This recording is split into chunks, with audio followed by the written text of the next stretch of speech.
행복한 안식일입니다. 성전에 오신 여러분 모두를 진심으로 환영합니다.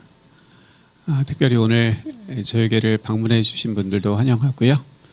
또 늘 이 자리를 지켜주시는 우리 모든 성도님들도 환영합니다. 그리고 좀 아프신 분들이 좀 여러분들 계셔가지고 이 시간에 이곳에 참석하지 못하고 온라인으로 함께 예배드리시고 계시는 분들도 너무 환영합니다. 우리가 얼굴을 마주 보지는 못하지만 여러분들의 목소리를 들려드릴 수는 있습니다. 이 시간 온라인으로 예배에 참석하시는 분들을 위해서 여러분 함께 인사해 주시겠습니까? 어떻게 인사할까요? 예, 예, 이렇게 하면 되나요? 예, 이렇게 하면 좋을 것 같습니다. 사랑합니다라고 다 같이 큰 소리로 인사를 해주시면 또 아프고 힘든 가운데서도 이 시간 함께 드리는 예배에 참석하고 있는 우리 가족들에게 큰 위로와 힘이 되지 않을까 생각합니다. 여러분 어떻게 그렇게 해주시겠습니까? 예. 그러면 제가 둘, 셋 하면 우리 큰 소리로 이렇게 인사해 주셔서 이게 비록 전파를 통해서 전달되지만 여러분의 그 간절한 마음이 잘 전달될 수 있도록 우리 그렇게 같이 인사해 보도록 하겠습니다. 인사할게요. 둘, 셋. 사랑합니다. 예, 고맙습니다. 인터넷으로 지금 보시는 분들은 제 모습을 보고 있으시겠지만 우리 많은 분들이 정말 하트를 그려가면서 사랑한다고 이렇게 인사해 주셨습니다. 감사합니다. 이미 아시는 것처럼 한 가지 광고를 좀 먼저 드리겠습니다. 다음 안식일입니다. 예배가 마치고요. 1시 30분이 되면 드디어 원주 새하늘교회 성전 건축을 위한 기공 예배를 저희가 드리게 됐습니다. 뭐 그런가 보다 하시나요? 예. 너무 감격해가지고 말씀을 못 하시는 거 맞죠? 예. 그래도 표현을 해주셔야 됩니다. 그럼 예. 역시 22년 5월 1일이었으니까요. 22년 5월 1일 맞죠? 그리고 23년, 그리고 24년, 그리고 25년 드디어 3월 8일 저희가 성전 건축을 위한 기공 예배를 드리고 드디어 성전 건축이 시작이 됩니다. 그 역사적이고 감격적인 순간에 여러분 모두를 다 초대합니다. 그래서 우리 함께 참석해 주셔서 그 방곡동 유만길 16-16 그 1800평의 터가 정말 비좁을 정도로 우리가 함께 참석해서 기도하면서 우리의 성전 건축이 시작되기를 원합니다. 이 일을 위해서 함께 기도해 주시고요. 특별히 여전히 이를 위해서 우리 수고하고 계신 우리 건축위원들과 직원들을 위해서 여러분 함께 기도해 주시기를 요청드립니다. 오늘은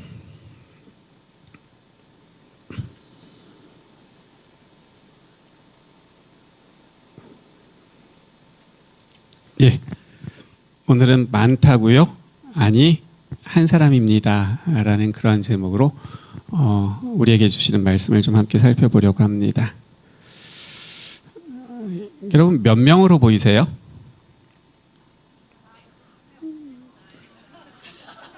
몇 명이요? 한 명? 예. 야. 안과에 꼭 다녀오시기 바랍니다. 몇 명쯤일 것 같으세요? 이게 많다는 거 말고 숫자로 180명? 예. 엄청 많아 보입니다. 13만 5천 명입니다. 제가 센 건 아니고요. 하지만 13만 5천 명 맞습니다. 근데 이 사람들이 지금 뭐를 들고 있어요? 창을 들고 방패를 들고 있습니다. 전쟁이 일어난 겁니다. 쳐들어온 거죠. 맞서 싸워야 됩니다. 여러분이 맞서 싸워야 될 장수라면 혹은 장군이라면 혹은 왕이라면 저 적군 13만 5천 명을 대항하기 위하여 여러분은 몇 명의 군사를 준비해야 하시겠습니까? 그런데요, 저 적군 13만 5천 명이 그냥 군대가 아니라 아주 싸움에 능한 특수부대원들이라면, 그러면 우리는 몇 명을 맞서 싸울 군대로 준비해야 할까라는 것이지요. 게다가 이제 맞서 싸워야 되는데, 그래서 우리에게도 군인들이 필요하고 군대가 필요한데, 우리는 싸울 수 있는 군대가 아직 조직되지 않았다면, 그래서 사람들을 모으기는 해야 되는데, 그 사람들이 전쟁이라는 것을 처음 해보는 사람이라면 그럼 몇 명쯤이면 될까라는 그러한 질문인 것이죠. 사사시대에 있었던 일입니다. 여러분, 사사시대의 특징 가운데 하나가 무엇인지 기억하십니까? 사사시대의 특징 가운데 하나는 왕이 없었다는 거죠. 그런데도 전쟁이 일어났습니다. 미디안 사람들이 아말렉과 동방 사람들과 연합해서 이스라엘을 쳐들어온 것입니다. 그리고 그 군대의 숫자가 13만 5천 명인 것이죠. 이스라엘에는 사사시대였기 때문에 왕이 없었습니다. 왕이 없었다는 이 말의 뜻이 무엇일까요? 사무엘상 8장 7절에 보니까 그 의미를 이렇게 설명하더라고요. 여호와께서 사무엘에게 이르시되 백성이 내게 한 말을 다 들으라. 이는 그들이 너를 버림이 아니요 나를 버려 자기들의 왕이 되지 못하게 함이니라.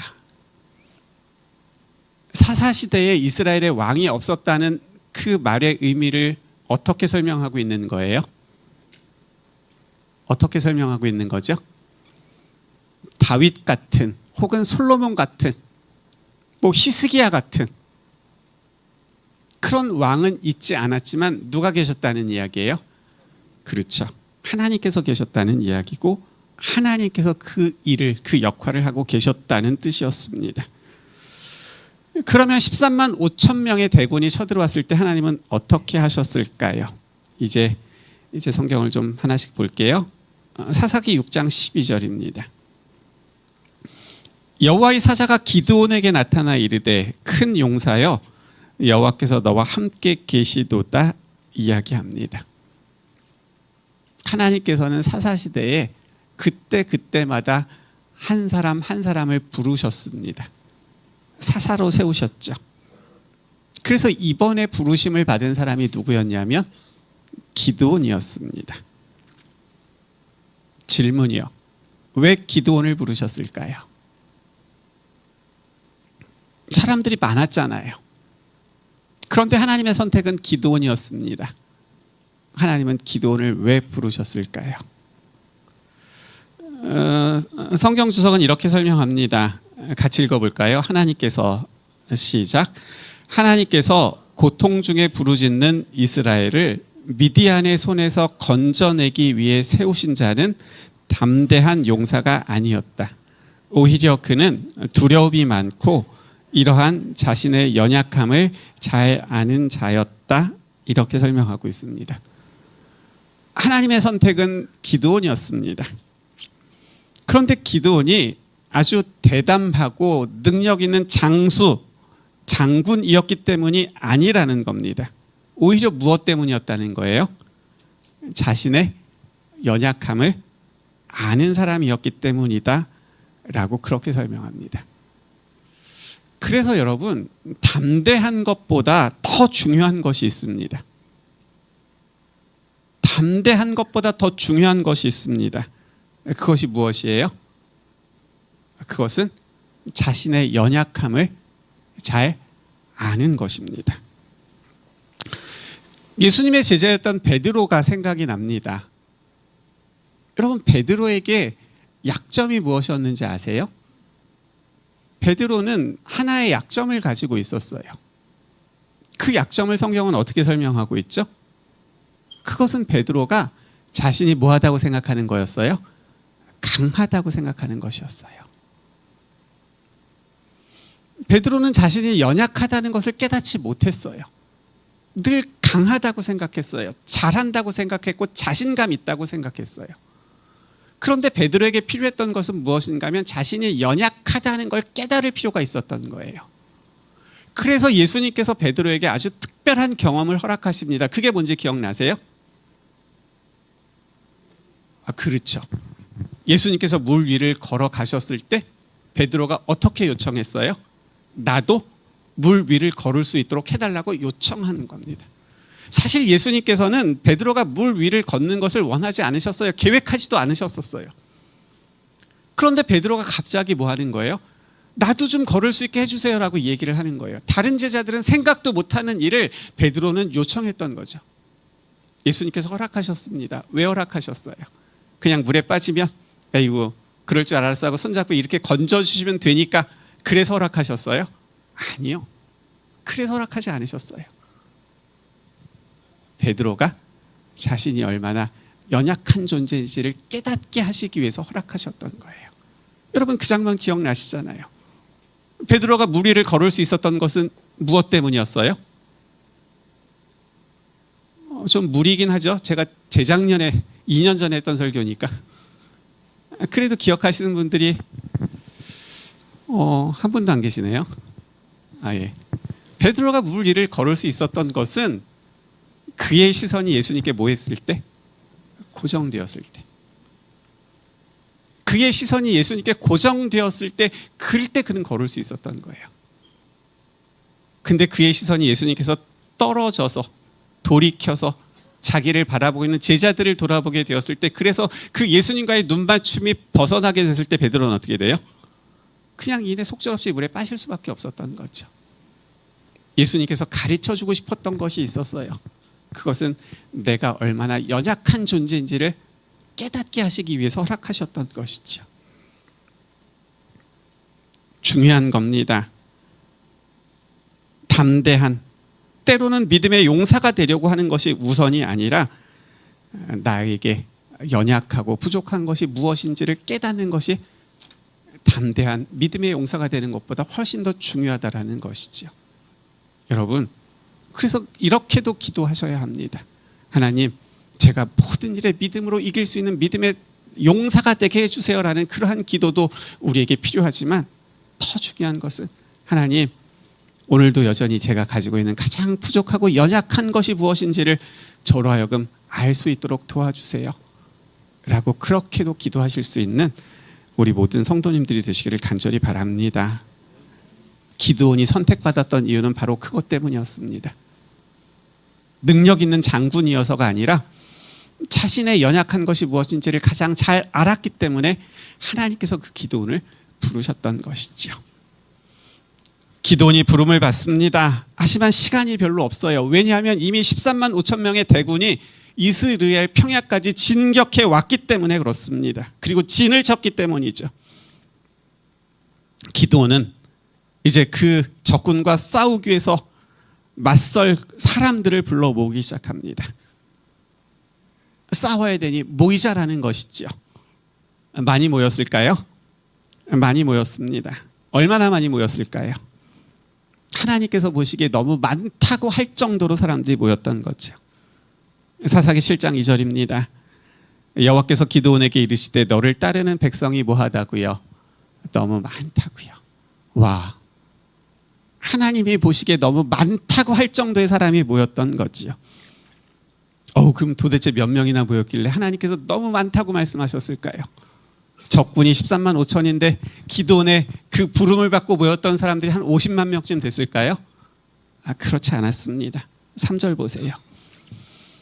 이제 너는 백성의 귀에 외쳐 이르기를 누구든지 두려웠다는 자는 길라산을 떠나 돌아가라 하시니 이에 돌아간 백성이 2만 2천 명이요 남은 자가 몇 명이었어요?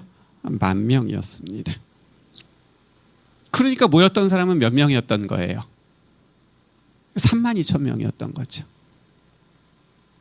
싸우기 위해서 모여야 된다, 힘을 모으자고 외쳤더니 3만 2천 명이 모인 겁니다. 많은 숫자예요, 적은 숫자예요? 턱없이 적은 숫자죠. 게다가 적군은 뭐 하는 사람이에요? 전쟁에 익숙한 군인들이에요. 근데 이 사람들은 뭐예요? 이제 막 모인 사람들이에요. 그런데도 저쪽이 훨씬 더 많아요. 그런데도 하나님은 많다고 말씀하시는 겁니다. 그래서 모이기는 모였지만 아이고 괜히 왔네 라고 생각한 사람들은 돌아가라고 얘기한 거예요. 그랬더니 22,000명이 돌아갔어요. 그리고 10,000명이 남은 거죠. 13만 5천 대 만. 싸울 수 있을까요? 싸울 수는 있습니다. 이길 수 있을까요? 어렵죠. 안 되죠. 어떻게 이겨요? 게다가 상대방은 정예병이거든요. 그런데요.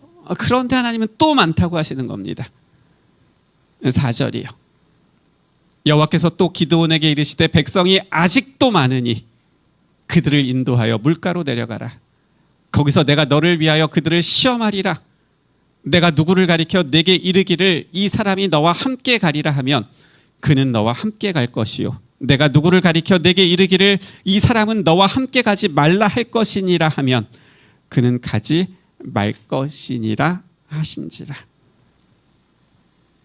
이제 10,000명 남은 거예요. 너무 적었어요. 그런데도 하나님은 그 10,000명이 많다고 하시는 겁니다. 그리고 그들 가운데 내가 돌려보내라 하는 사람들은 다 돌려보내라고 말씀하시는 거죠. 그리고 함께 가라고 하는 사람들만 데리고 가라고 말씀하시는 겁니다. 뭐 하겠다는 거예요?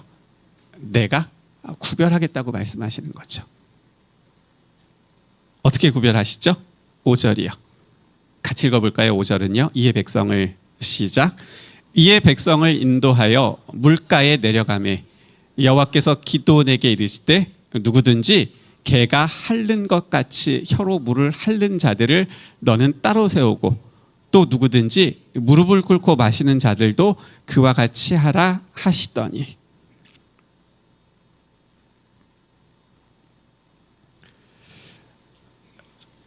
물을 마시는 방법을 통해서 10,000명을 둘로 구분하시는 겁니다.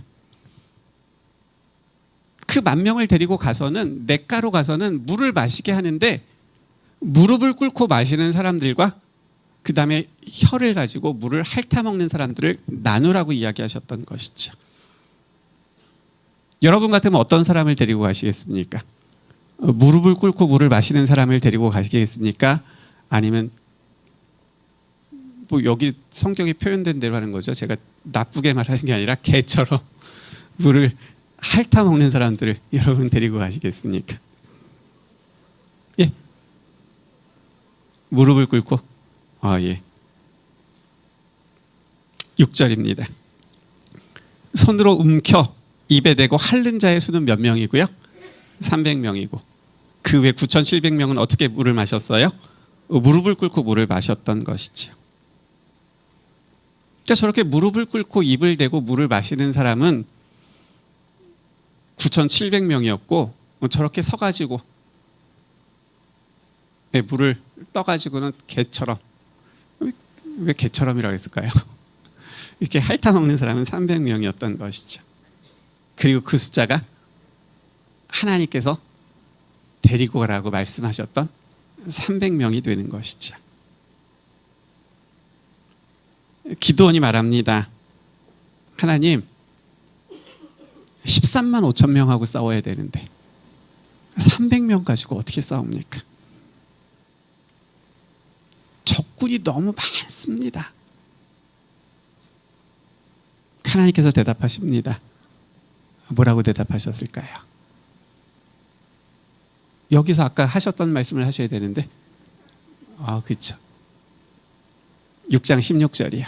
이 말씀 같이 읽겠습니다. 여호와께서 시작. 여호와께서 그에게 이르시되 내가 반드시 너와 함께 하리니 내가 미디안 사람 치기를 한 사람을 치듯 하리라 하시니라. 오늘 말씀의 제목이 여기서 나왔습니다. 적군이 너무 많다고 하는 기드온에게 하나님께서 말씀하시는 겁니다. 많다고? 아니야. 내가 싸워야 될 사람은 한 사람이야. 왜냐하면 내가 반드시 너와 함께 할 거니까 라고 말씀하시는 것이죠. 기드온이 볼 때는 분명 13만 5천 명이었습니다. 그런데 하나님께서는 뭐라고 말씀하시는 거예요? 13만 5천 명이 아니라 몇 명이라는 거예요? 한 사람이라고 말씀하시는 거죠. 그래서 우리 편 300명 대 적군 13만 5천 명이 아니라 우리 편 300명 대 적군 몇 명이라는 거예요? 한 명이라고 말씀하시는 거죠. 하나님께서 말씀하신 것을 기드온이 이해할 수 있었을까요? 아니요. 도대체 왜 한 명이라고 말씀하시는지 이해하지 못했었습니다. 그런데 더 놀라운 건요. 300명으로 싸우라고 하시는 것도 놀라운 일인데 더 놀라운 건 뭔지 아세요? 가지고 나가라는 무기 때문에 더 놀라게 됩니다. 16절이요. 300명을 세대로 나누어 각 손에 나팔과 빈 항아리를 들리고 항아리 안에는 횃불을 감추게 했습니다.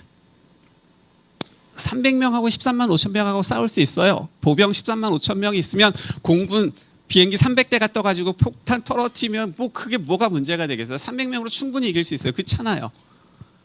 그렇기 때문에 무기만 제대로 갖추면 13만 5천 명이 아니라 100만 대군도 맞서 싸울 수 있는 거예요.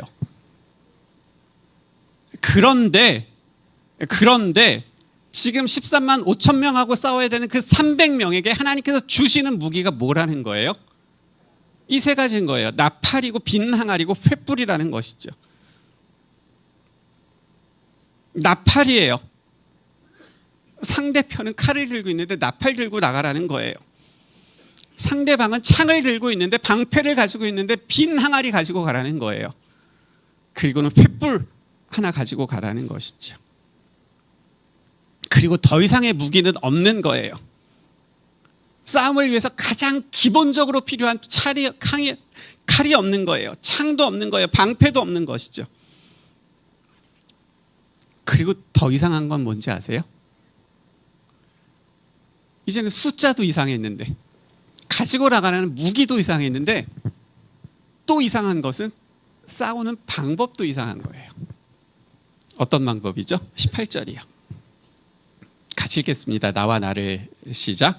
나와 나를 따르는 자가 다 나팔을 불거든 너희도 모든 진영 주위에서 나팔을 불며 이르기를 여호와를 위하라 기드온을 위하라 하라 아니라. 그리고는 작전 끝인 겁니다. 아니 하나님, 지금 우리가 전쟁 놀이 나가는 것도 아니고요. 싸워야 되는데 놀이가 아니기 때문에 칼에 한 대 맞으면 죽는데, 찔리면 죽는데 지금 어떻게 하라는 거예요? 나팔을 불라는 겁니다. 여호와를 위하라, 기드온을 위하라 외치라는 겁니다. 그리고 이것이 이번 싸움의 작전 전부였던 것이죠.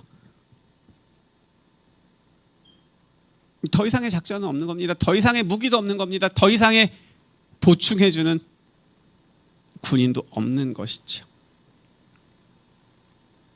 여러분, 이 전쟁이 어떻게 될까요? 아니, 어떻게 되어야 정상입니까? 이건 말도 안 되는 일이잖아요. 상식적이지 않습니다. 저렇게 하고 싸우러 나간다는 것이 이상할 정도 아닙니까? 그런데 결과는 여러분이 이미 아시는 것처럼 놀라웠습니다. 22절 23절입니다. 300명이 나팔을 불 때에 여호와께서 그 온 진영에서 친구끼리 칼로 치게 하심으로 적군이 도망하여 시레라의 벳시다에 이르고 또 답바에 가까운 아벨 무홀라의 경계에 이르렀으며 이스라엘 사람들은 납달리와 아셀과 온 므낫세에서부터 부름을 받고 미디안을 추격하였더라. 사실 전쟁이 시작되기 전에 이미 끝난 전쟁이었습니다. 13만 5천 명 대 300명. 어떻게 싸웁니까? 게다가 300명은 이제 막 소집된 사람들이었습니다. 게다가 손에 들고 있는 것은 빈 항아리하고 횃불하고 나팔이 전부였습니다. 전쟁터에 나가는 사람이라고 전혀 생각할 수 없는 준비물이었습니다. 그렇기 때문에 당연히 싸움을 시작하기도 전에 그 미디안의 연합군이 이기는 것이 맞는 것이지요. 그런데 이미 우리가 읽어서 알고 있는 것처럼, 확인한 것처럼 누가 이겼어요? 기드온의 300명이 이겼던 것이죠. 다시 말하면 나팔을 든 사람들, 횃불을 든 사람들, 빈 항아리를 가졌던 사람들이 이 전쟁에서 이겼다는 것입니다. 와, 도대체 어떻게 이런 일이 일어날 수 있어요? 우리가 읽었던 22절을 다시 봅니다. 300명이 뭐 할 때요? 나팔을 불 때. 누가요? 여호와께서. 300명이 나팔을 불기 시작하는 겁니다. 나팔을 불어 라고 말씀하셨던 그 말씀대로 나팔을 불기 시작했던 겁니다. 그래서 그 300명이 나팔을 불기 시작했더니 여호와께서 그 온 진영에서 친구끼리 칼로 치게 하심으로 적군이 도망하여 멀리 도망갔다, 그렇게 기록하고 있는 것이죠. 22절 말씀을 현대어 성경을 찾아봤습니다. 이렇게 기록하고 있습니다. 이스라엘 민병대는 각자 자기에게 맡겨진 위치에 서서 적군의 진지 외곽을 애웠었다. 이스라엘 민병대 300명은 일제히 나팔을 불었다. 그때 여호와께서 미디안 연합군 진영에 있는 군인들을 엄청난 공포에 사로잡히게 하셨다. 그래서 그들은 저희끼리 서로 칼로 찌르기도 하고 아우성을 치며 도망하였다 라고 이렇게 기록하고 있는 것이죠. 현대어 성경도 역시 기드온의 군대가 한 일이라고는 나팔을 분 것이 전부라고 말하고 있습니다. 그런데 우리가 주목해서 기억할 것은 그들이 하나님께서 말씀하신 대로 나팔을 불기 시작했을 때 어떤 일이 일어났는지를 우리가 주목하게 되는 것이지요. 어떤 일이 일어났습니까? 그들이 나팔을 불기 시작했을 때 그때 여호와께서 미디안 연합군 진영에 있던 군인들을 엄청난 공포에 사로잡히게 하셨다. 그래서 그들은 저희끼리 서로 칼로 찌르기도 하고 아우성을 치며 도망가게 되었다 기록하고 있는 것이죠. 그들이 한 것이라곤 나팔을 분 것이 전부였습니다. 그런데 중요한 것은 그들이 나팔을 불기 시작했을 때 무슨 일이 일어난 거예요? 하나님께서 그들을 위하여 하나님의 일을 시작하셨다라는 것이죠. 그리고 전쟁은 그렇게 끝났습니다. 저희끼리 서로 찌르고 아우성치며 도망갔기 때문에 그런 것이죠. 궁금한 것이 있습니다. 우리 같으면 싸우려고 나갔을까라는 것입니다. 13만 5천 명이 쳐들어왔어요. 이제 전쟁이 일어나야 돼요. 누군가는 나가야 돼요. 여러분 같으면 나가시겠습니까? 나가고 싶지 않았지만 등 떠밀려 나갔어요. 그런데 모인 사람이 3만 2천 명인 것을 확인한 겁니다. 게다가 싸워야 되는데 젊은 사람들은 하나도 안 보이는 겁니다. 아니, 전쟁을 해야 되는데 살펴보니까 누가 있는 거예요? 아니, 전임 장로님들이 계신 겁니다.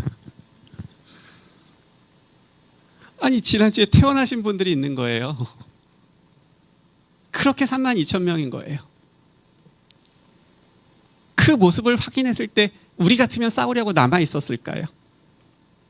그리고 결국은 싸워야 되는 사람이 300명이라는 사실을 확인했을 때 그럼 어땠을까요? 여러분 같으면 13만 5천 명하고 싸워야 되는데 정작 결국 남은 것이 300명뿐이라는 것을 확인했다면 여러분 같으면 어떻게 하시겠습니까? 그래도 나라를 위해서, 가족을 위해서 싸우겠다고 우리 같으면 여전히 남아 있었을까요? 그런데 주어지는 무기가 항아리예요. 주어지는 무기가 나팔이에요. 주어진 무기가 횃불이에요. 그리고는 끝이래요. 그리고는 나가서 싸우라는 겁니다. 우리 같으면 어땠을까요? 뭐라도 좀 기대하고 좋은 무기가 있으면 그래도 싸울 수 있지 않을까라는 조금의 희망마저도 사그러져 버리는 거 아니에요? 우리 같으면 어려웠을 겁니다.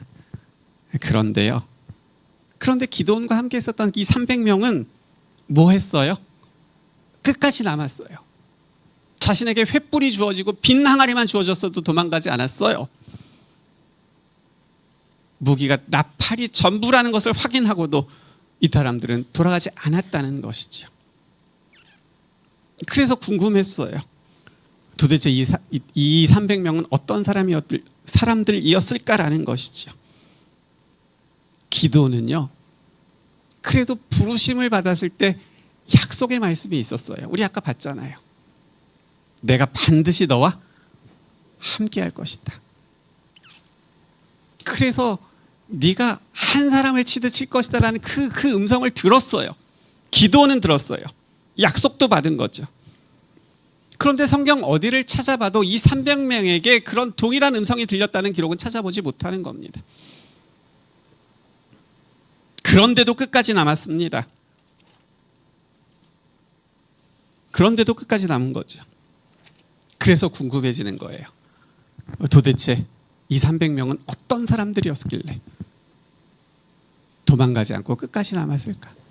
도대체 이 300명은 어떤 사람들이었길래 자신에게 주어진 무기가 항아리하고 횃불하고 나팔이 전부인 것을 확인하고도 도망가지 않았을까?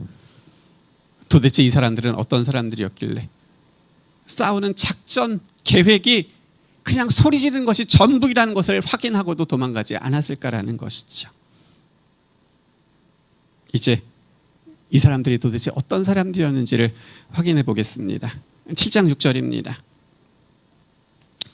손으로 움켜 입에 대고 핥는 자의 수는 300명이요. 그 외의 백성은 다 무릎을 꿇고 물을 마셨다 기록하고 있습니다. 지금 우리가 읽은 말씀은 300명에 대해서 설명하기를 손으로 움켜 입에 대고 물을 핥은 자들이라고만 말하고 있습니다. 더 이상의 설명은 없는 거죠. 그런데 성경 주석을 찾아봤더니 이 사람들에 대해서 조금 자세하게 설명해 주고 있었습니다. 성경 주석 3권 383쪽에 나오는 말씀입니다. 같이 읽겠습니다. 그들은 시작. 그들은 숫자가 적었을지라도 하나님이 함께하면 승리는 자기들의 것이 될 수 있다는 믿음을 가진 사람들이라고 설명하고 있는 것이죠. 그래서 300명은요 그저 손으로 움켜 입에 대고 물을 핥았던 사람들이 아니라 이 300명은 하나님이 함께 하시면 승리는 자기들의 것이 될 수 있다는 믿음을 가진 사람들이라고 설명하고 있는 것입니다. 부조선지자 549쪽입니다. 선발된 300명은 용기와 자제력을 가졌을 뿐 아니라 신앙이 돈독한 자들이었다. 그들은 우상숭배로 자신을 더럽히지 않은 자들이었다. 하나님께서는 그들을 지휘하실 수가 있으셨고 그들을 통하여 이스라엘을 구원하실 수 있으셨다. 또 기록하고 있습니다. 지금 읽은 말씀이 이 300명에 대해서 다시 설명합니다. 우상숭배로 자기를 더럽히지 않은 사람들이었고 그래서 이 300명은 어떤 사람들이었다고요? 하나님께서 지휘하실 수 있는 사람들이었다라는 설명입니다. 하나의 설명이 더 있습니다. 주께서 우리들을 위하여 기꺼이 큰 일을 하려 하신다. 우리의 승리는 군병들의 숫자에 달린 것이 아니고 예수께 온전히 굴복한 사람이 몇이나에 달려 있다. 우리들은 이스라엘의 능하신 하나님을 신뢰하면서 그분의 능력으로 전진해야 한다라고 이렇게 기록하고 있습니다. 지금 읽은 말씀은 그 300명에 대해서 다시 한번 설명합니다. 어떤 사람들이라는 거예요? 이 사람들은 하나님께 예수님께 온전히 굴복한 사람들이라고 설명하는 것이죠. 앞에서 이미 확인한 것처럼 미디안과의 싸움은 하나님께서 하셨습니다. 기도원의 군대가 한 것이 아니죠. 그런데 우리가 분명히 기억할 것이 있습니다. 하나님께서 그들을 위하여 이렇게 싸우실 수 있었던 것은 하나님께서 부르셨던 이 300명 때문이라는 사실입니다. 왜냐하면 기드온과 이 300명은 하나님을 믿고 하나님께서 명하신 방법대로 나팔과 횃불과 빈 항아리를 들고 여호와를 위하여라고 외쳤을 때 그때 하나님께서 그들을 위하여 일하실 수 있으셨기 때문인 것이죠. 다시 말하면 항아리와 횃불을 들고 적진에서 여호와를 위하여라고 외쳤던 300명의 믿음이 하나님을 일어서시게 하였고 움직이시게 하였던 것이지요. 생각해 보면요, 끝까지 남았던 300명은 미디안과의 싸움에서 이기기 위해서 남은 사람들이었습니다. 어떤 전쟁에서 지기 위해서 나간 사람이 어디 있습니까? 이기기 위해서 나간 거죠. 그런데 그들의 손에 들려진 것은 나팔과 횃불과 빈 항아리가 전부였습니다. 횃불을 보고 빈 항아리를 보고 실망할 수 있었습니다. 이걸 가지고 싸우라고? 야, 이건 싸우려고 내보내는 것이 아니라 죽으라고 내보내는 거네. 말하면서 낙담할 수 있었던 것이죠. 손에 들게 된 빈 항아리만을 보면서 나도 돌아갈 걸 후회할 수도 있었다는 겁니다. 그런데 이 300명은 돌아가지 않은 것을 후회하지 않았습니다. 그리고 기도원을 통해 하나님께서 말씀하신 대로 여호와를 위하여라고 외칠 수 있었습니다. 그리고 나팔을 크게 불었던 것이죠. 그리고 이 사람들이 그렇게 할 수 있었던 것은 우리가 확인했던 것처럼 지금 비록 우리 눈에 보이는 것은 절대 열쇠지만 하나님께서 우리와 함께 하시면, 하나님께서 우리와 함께 하시면 우리는 능히 이길 수 있다라는 믿음을 가진 사람들이었기 때문이라는 것입니다. 그리고 하나님은 그런 사람들을 뭐 하실 수 있으셨던 거예요? 지휘하실 수 있으셨던 거죠. 그리고 이 사람들은 그 삶을 온전히 예수님께 굴복했던 사람들이라고 설명하고 있는 것이죠. 그랬을 때 어떤 일이 일어났어요? 그들이 소리쳤을 때, 여호와를 위하여라고 소리쳤을 때 하나님은 그들을 위하여 정말 일어서셨고 그들이 말도 안 되는 승리를 얻을 수 있도록 도와주셨던 것이지요. 선지자는 우리에게 말합니다. 하나님은 사람들의 숫자가 아니라 하나님을 믿고 따르는 적은 사람들의 품성으로 영광을 받으십니다. 우리의 승리는 숫자에 달릴 것이 아니고 하나님께 온전히 굴복한 사람이 몇이냐에 달려 있습니다. 아멘. 우리 같이 한번 읽어볼까요? 하나님은 시작. 하나님은 사람들의 숫자가 아니라 하나님을 믿고 따르는 적은 사람들의 품성으로 영광을 받으십니다. 우리의 승리는 숫자에 달린 것이 아니고 하나님께 온전히 굴복한 사람이 몇이냐에 달려 있습니다. 그리고 아멘. 그렇죠? 한 말씀 더 볼게요. 그래서 우리는 이스라엘의 능하신 하나님을 신뢰하면서 그분의 능력으로 전진해야 합니다. 라고 이렇게 기록하고 있는 것이죠. 숫자보다는, 많은 숫자보다는 무엇이 더 중요하다고요? 하나님께 온전히 굴복한 그 사람이 몇이냐가 더 중요하다는 것이죠. 그렇기 때문에 하나님께서 뭐 하실 수 있는 사람이요? 우리 읽은 말씀에 의하면 하나님께서 지휘하실 수 있는 그런 사람들. 우리 최은미 집사님이 지휘하실 때 한 몇 명이죠? 오늘 보니까 한 25명 내외 이렇게 지휘하십니다. 하나님께서 이렇게 지휘하신다면 우리는 몇 명쯤일까요? 바라기는 이 자리에 앉아있는 모든 분들이 정말 하나님께서 말씀의 표현대로 지휘하실 수 있는 그런 믿음의 성도들이 되시기를 간절히 소망합니다. 우리는 나팔을 들고 적군과 싸우러 나가지 않을 겁니다. 하나님께서 기드온에게 말씀하셨던 것처럼 우리에게 지금 동일하게 말씀하지 않으실 것이지요.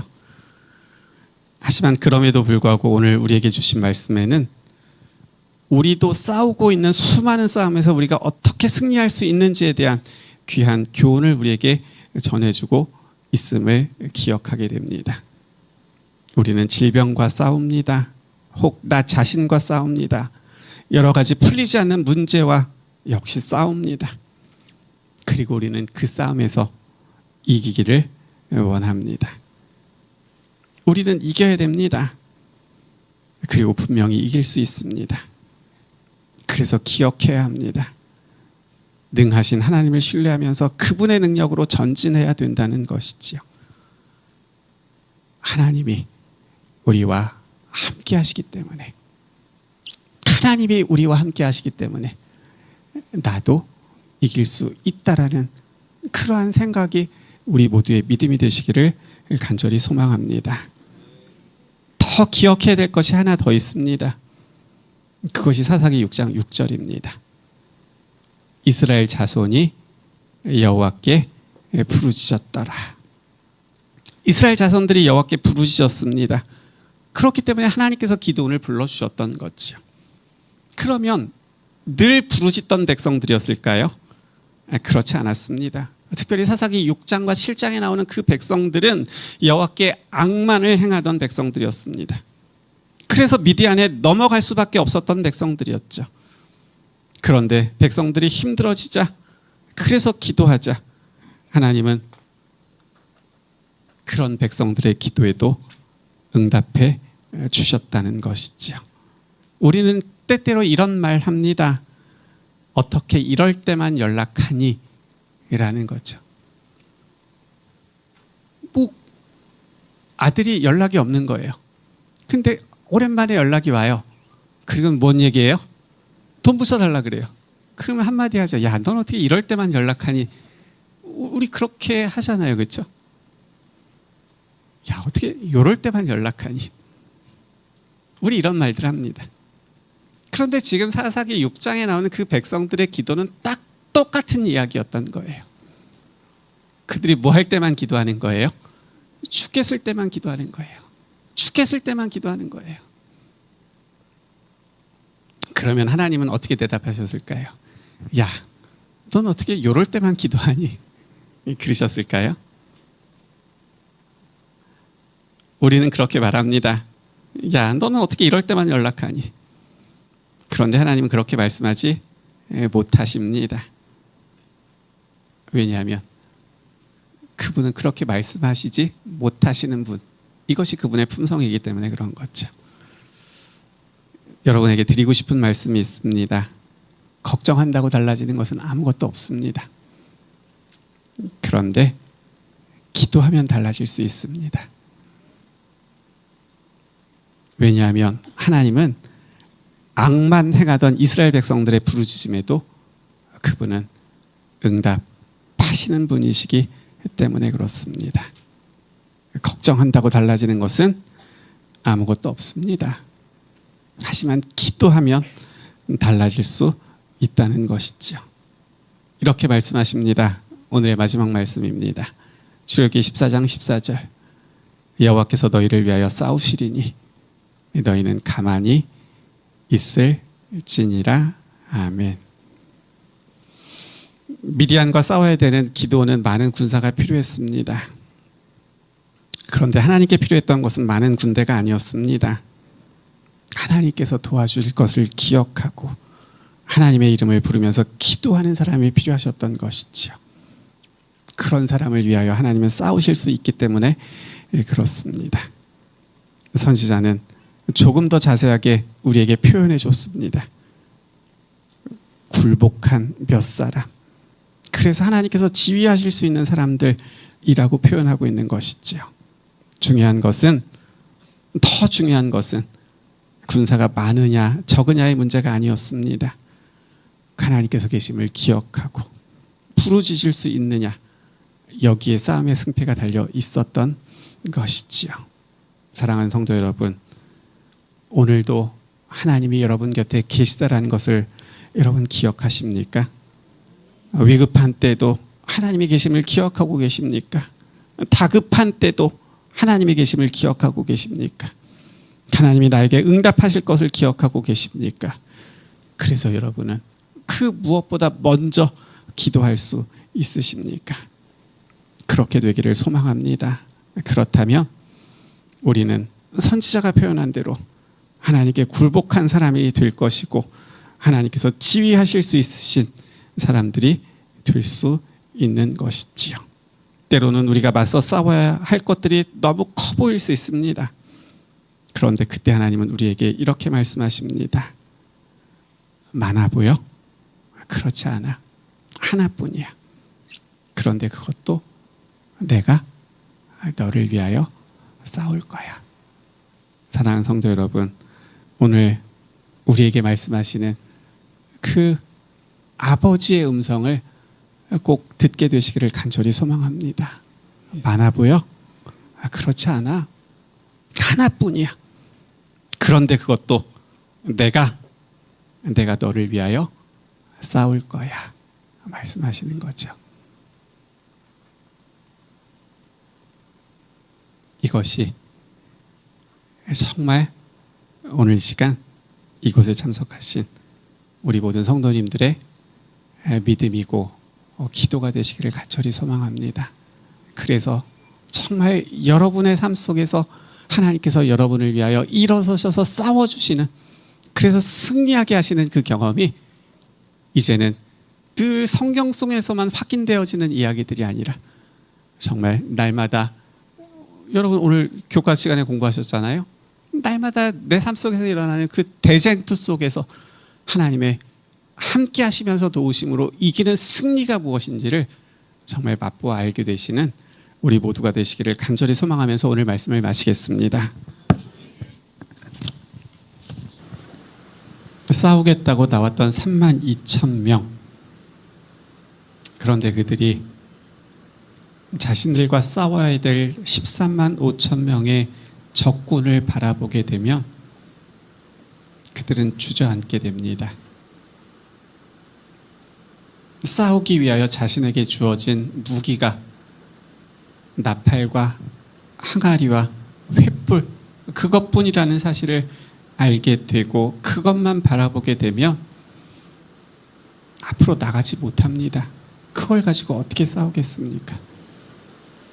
그런데 300명은 자신 앞에 있는 적군의 숫자가 동일하게 13만 5천이었고 자신에게 주어진 무기가 동일하게 나팔과 횃불과 빈 항아리가 전부였음에도 불구하고 이 300명은 그 무기를 바라보는 것이 아니라, 싸워야 될 적군을 바라보는 것이 아니라 오늘 이 시간 나와 함께 하시는 하나님을 바라보게 됩니다. 그랬을 때 그들은 말씀하신 대로 나갈 수 있었고 말씀하신 대로 외칠 수 있었고, 그래서 그들이 그렇게 여호와를 위하여 기드온을 위하여 라고 외쳤을 때에 그들은 자신들의 눈으로 보면서도 믿을 수 없는 놀라운 승리의 경험을 하게 되었던 것이지요. 하나님, 오늘 저희들 무엇을 바라보면서 살아가고 있습니까? 내 앞에 있는 어려움만을 바라보고 있지는 않은지요. 내 안에 가지고 있는 문제만을 집중해서 바라보고 있지는 않은지요. 하나님, 오늘 기도의 이야기를 통하여 우리가 기억해야 될 것은 여전히 상황과 형편은 좋지 못하다 할지라도 내 곁에는 하나님께서 함께 하시다는 사실을 우리가 먼저 기억해야 함을 말씀하고 있습니다. 그리고 그 백성들은 기도하지 않던 백성들이었습니다. 그런데 기도할 수밖에 없는 상황이 되었고 기도합니다. 하나님은 그 기도에도 응답해 주십니다. 아버지 하나님, 우리가 아버지라고 부르면서 기도하는 하나님이 어떤 분이심을 저희로 알게 하시고, 그래서 그분을 기억하고 그분에게 기도하는 것이 우리의 삶의 기쁨이고, 그래서 우리로 하여금 승리하게 하시는 그 놀라운 일들을 이제는 감사함으로 경험할 수 있는 이 자리에 머리 숙인 우리 모두 될 수 있도록 하나님 도와주시옵소서. 이제 저희들 또 세상에서 또 살기 위하여 이 전을 떠납니다. 하나님, 우리가 어느 곳에 있든지 그곳에도 함께 하시면서 우리의 기도에 응답하시는 하나님을 기억할 수 있는, 그리고 기도할 수 있는, 그리고 승리할 수 있는 이 자리에 머리 숙인 우리 모두 되게 도와주시기를 예수님의 이름으로 간절히 기도드립니다. 아멘.